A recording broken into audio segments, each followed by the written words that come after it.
آج کی جو یہ ویڈیو ہے یہ خواتین کے اسپیشلی گاؤں کی خواتین کے لیے بہت اہم ہے۔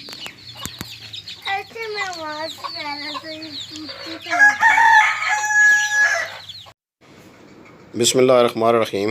بزنس انفو پاکستان کی جانب سے میرا غلام رسول حاضر خدمت ہے اور آپ کی خدمت میں سلام عرض کرتا ہے۔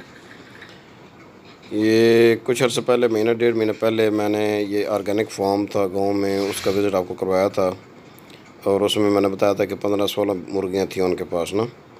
یہ بھائی ہیں انہوں نے بنایا ہوا ہے، یہ سامنے کیج آپ کو نظر آ رہا ہے نا، یہ کیج جو ہے اس میں تقریباً 60-70 مرغی آ سکتی، ڈبل وہ ہے اوپر نیچے رکھ کر نا۔ اور انہوں نے 7 مرغیوں کے لیے بنائے ہوئے ہیں جو خانے بھی بنائے ہوئے ہیں جہاں پر وہ انڈے وغیرہ دے سکتے ہیں۔ مرغی کے جو بیٹھ کر اگر کیج میں نہ انڈے دیں تو ساتھ انہوں نے سائڈ پر جگہ بنائی ہوئی ہے جس میں وہ انڈے دیتی ہیں۔ اب یہ مرغیاں ماشاء اللہ جو ہے وہ مرغیاں تو ان کی ہیں ایسی سلامت ہیں، 15-16 مرغی جو ہیں انڈے دینے والی ہیں۔ ایک ان کا روسٹر ہے مرغا ہے، ایک میرے خیال میں 2 تھے، میں نے پوچھے نہیں، دوسرا شاید انہوں نے بیچ دیا ہے، ایک مرغا رکھا ہوا ہے۔ اور اب انہوں نے یہ کیا کہ وہ جو 15-16 مرغیاں تھیں ان میں سے انہوں نے 3 جو مرغی ہیں ان سے انہوں نے انڈوں سے بچے نکلوائے ہیں۔ ایک مرغی کے نیچے انہوں نے 13 انڈے رکھے تھے، اس میں سے 12 چوزے نکلے ہیں، ایک انڈا ٹوٹ گیا تھا۔ ایک میں انہوں نے 15 رکھے ہیں تو اس میں 12 اس میں سے بچے نکلے ہیں، اور ایک میں انہوں نے 15 انڈے رکھے تھے تو اس میں 11 نکلے ہیں۔ یہ انہوں نے ساتھ جو ہے نا وہ حفاظتی تدابیر کے طور پر یہ ایک دفعہ نا مرا ہوا کوا لٹکایا ہوا ہے تاکہ وہ چوزے کبے پھر نہیں آتے نا ڈر کے کہ وہ اٹھا کے لے جاتے تھے، چوزے وغیرہ نہیں اٹھا کے لے جاتے ہیں، تو ان کو مرا ہوا کوا کیسے میرا تو انہوں نے وہ لٹکا دی ہے۔ یہ بھی ایک ٹیکنیک ہوتی ہیں جو اوپن ایسے فارم ہے یہ، اس میں پہلے ان کا یہاں ایک مسئلہ ہوتا تھا، آج کل نہیں ہے، نیولے کا مسئلہ ہوتا تھا۔ انہوں نے رکھے ہوئے تھے نا پہلے یہاں پر خرگوش رکھے ہوئے تھے، تو وہ خرگوش نیولے جو ہے نا وہ کھا جاتے تھے خرگوش کے بچوں کو۔ اب انہوں نے جو ہے نا وہ صرف مرغیاں رکھی ہوئی ہیں۔ ایک بار یہ دیکھیں تیتری میں نے لاسٹ ٹائم بتائی تھی بالکل بچہ تھا، یہ 1 مہینے ڈیڑھ میں یہ دیکھیں جو بالکل جوان ہوگی، جو مکمل یہ تیار ہے۔ اب یہ تلاش کر رہے ہیں کہ اس کے ساتھ جو ہے نا جوڑی مل جائے تو انڈے پھر دینا شروع ہو جاتے ہیں، یا پھر اس کو خوراک ایسی دیں کہ انڈے جو ہے نا بغیر اس کے تیتر کے بھی یہ دینا شروع کر دیں۔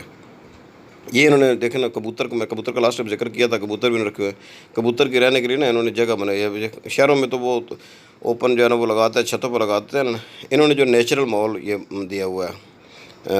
میں کبوتر کے بارے میں پوچھ رہا تھا، کبوتر کی ان کی کوئی نہ تو ترقی ہوئی ہے نہ کمی بیشی نہیں ہوئی ہے۔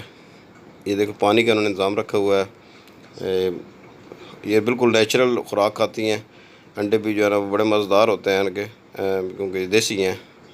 اور اب چوزے جو نکلے ہیں، اگر 12 چوزے نکلے ہیں تو اگر موٹیلٹی ریٹ جو ہے نا وہ 10-15% بھی ہو، پھر بھی جو ہے ان کے کافی جو ہے نا اس میں بچت ہو جائے گی، کیونکہ اس کا خرچ کوئی نہیں ہے، نیچرل خوراک کھا رہی ہیں۔ یہ کوئی صبح کے ٹائم پر یہ جب نکالتے ہیں نا اس وقت یہ تھوڑے سے دانے ان کو ڈالتے ہیں، اس کے بعد یہ اگر کوئی ویسے گھر میں کوئی سبزی وغیرہ کاٹتے ہیں تو یہ دیکھیں یہ چوزے انہوں نے نکلوائے ہوئے ہیں، یہ ویسے نیچرلی پھر رہے ہیں۔ ایک تو یہ ہے کہ یہ صحت مند ہوتے ہیں، ان کو کوئی بیماری کم لگتی ہیں۔ تو انشاءاللہ میں آپ کو نیکسٹ ٹائم جب آؤں گا تو ایک مکمل دوسرا اس کا آپ کو وزٹ کرواؤں۔ اب لیکن ان کے 35 جو ہے نا وہ چوزے نکلے ہیں، تو 35 میں سے اگر 10 بھی اگر نہیں رہتے ہیں تو مر جاتے ہیں یا کچھ بیماری آ جاتی ہے، پیچھے 25 ہیں، اور 25 جو ہے نا یہ 2 مہینے 3 مہینے کے اگر ہوگا نہیں، یہ 500-600 روپے کے بک جاتے ہیں اگر صرف چوزے بھی آپ بیچنا چاہیں تو یہ بالکل پروفیٹیبل جاب ہے، اور اسپیشلی جو ہے نا وہ گاؤں کی خواتین کے لیے اور اسٹوڈنٹس کے لیے یہ بیسٹ جاب ہے۔ تو اگر آپ گاؤں کے رہنے والے ہیں اور آپ کے پاس کوئی جگہ ہے تو یہ کام شروع کریں، اللہ تعالیٰ بہت منافع دے گا، کیونکہ یہ ایک تو جو آپ کو بزنس ہے، آپ اپنے لیے بھی انڈے بہت مہنگے ہو گئے ہیں، جو دوسرے انڈے ہیں ہمارے یہاں شہر میں 160 روپے درجن چل رہے ہیں، جو جن کو مطلب کہ لیئر کے جو انڈے ہیں، اور یہ دیسی تو یقیناً 20 روپے تک جائے گا انڈا سردیوں میں۔